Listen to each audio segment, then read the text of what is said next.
was driving. I'm really curious as to your reaction to this, Chris, because I know you're a Lexus and Toyota fan. This is the 2025 Lexus ES 350.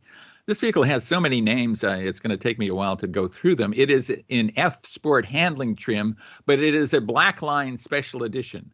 And that ends our review for today. No, there's more to it than that, but, pretty lengthy stuff. I mean, just right off the top, Lexus ES 350. What's your take? I'm on board with the Lexus ES. A fancy Camry can never be a bad thing, I don't think. The black edition trim, I could leave it. We talked about this before the show. I'm not into the special appearance editions, but a lot of people are apparently. Yeah, I was trying to lay off the C word, at least for the first few paragraphs, but it's hard not to mention Camry. And what really came to mind as I'm driving this is, how good a car the Camry is. Because this is a really good car. This is a terrific car, and of course, it's based on the Camry. There's a lot of commonality there, and Lexus has done, I think, a very good job of luxurizing. That's not a real word, I don't think, but the Camry into the ES 350. This is one of those vehicles that still has a V6 engine, a rarer and rarer species out there, 302 horsepower, normally aspirated V6 engine. And I got to admit, I like that a lot. I like the simplicity of it. I like the power of it. I like the fact that it is pretty torquey. It's paired with an 8-speed automatic transmission, a very conventional transmission that works well. It's front-wheel drive. 0 to 60 comes in 6.1 seconds, so it's not slow. I wouldn't say that's super fast, but I think it's quick enough, maybe quicker than I expected the F Sport package to be, because this has been largely a appearance package up till now, maybe some different suspension dampers and things like that, but not a ton to it. Pretty good fuel economy for a normally aspirated V6, 22 miles per gallon or 32 miles per gallon on the highway, 22 miles per gallon around town. So I think that's pretty good. You can also get, if you want more frugality, you can get a hybrid version of this that delivers 44 miles per gallon, 43 in the city and 44 on the highway. So very good. I kind of prefer the V6. I like what's going on here. This has a bunch of sporty features based on the F Sport package. It has a different front bumper, different grille surround. It has a rear spoiler, 19-inch alloy wheels.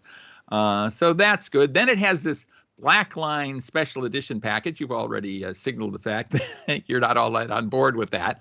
I will detail what's in it. A black rear lip spoiler, a black lower rocker panel, black side view mirrors. I should not say black over and over again because most of the stuff is black. It has F Sport puddle lamps. I like puddle lamps, actually. So this, we're adding luxury features to this. This isn't making the vehicle any faster or more fun to drive. Your quick reaction to all that stuff. I agree with liking the naturally aspirated V6. It feels familiar. It feels like, Lexus used to feel. And it's plenty quick, and it gets decent fuel economy. So I think that's a great thing. And to your point, there's enough different about this vehicle to the Camry that it's worth the upgrade. And Lexus does a good job differentiating the two cars, even though they might share some parts underneath. Yeah, there's a lot that they add to it, like a head-up display. This vehicle had a head-up display, a power rear sunshade. Oh, that seems like a luxury feature. It has smart access card key. So it's easy to get into and out of. It kind of opens itself, unlocks itself just as you get near it. Proximity stuff. The 12.3-inch touchscreen works quite well. They have brought in a much better system than before. It has cloud navigation, an intelligent assistant that will help you if you say, hey, Lexus, or something like that.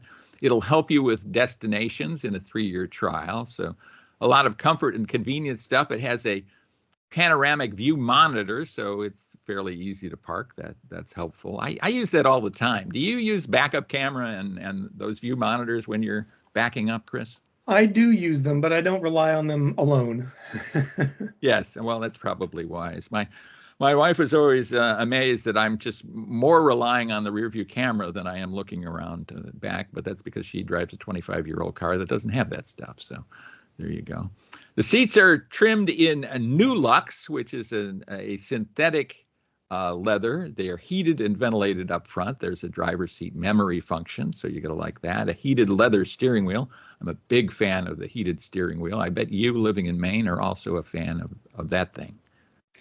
Yes, can't live without it. Yeah, very, very good stuff. A lot of room in the trunk. There's a front drive vehicle, so it has a very roomy trunk, 17 cubic feet of trunk space. One of the interesting things, though, is the rear seats don't fold down. In a lot of vehicles, a lot of sedans these days, those rear seats fold out of the way and you can get longer stuff in there. I think that's a bit of a shortfall, and I'm not sure why that is, but most of the time, the interior is very comfortable, convenient, quiet. I mean, this is an absolutely silent kind of vehicle. Yeah, that's one of the things I love about Lexus sedans. They almost glide. I mean, you can still hear the engine sometimes, but definitely a very refined car, and they've had plenty of time to do that, right? It's been on sale for decades now, so absolutely a worthy car to check out. Right, a lot of good safety equipment from the Lexus Safety System 2.5 Plus, so that's good. And the MSRP base price for this vehicle about $48,000. As tested, it was close to $55,000. I think it's a good value at that kind of price. And again, it kind of shows us how good a Camry is, right? I agree. And when we come back, we will have a terrific guest for you. Nick Kappa is a Ram product communication specialist and an expert on Ram trucks. I caught up with him at a recent Chicago Auto Show. I think you'll enjoy the conversation we have with him. So stay with us for that, and we'll be right back.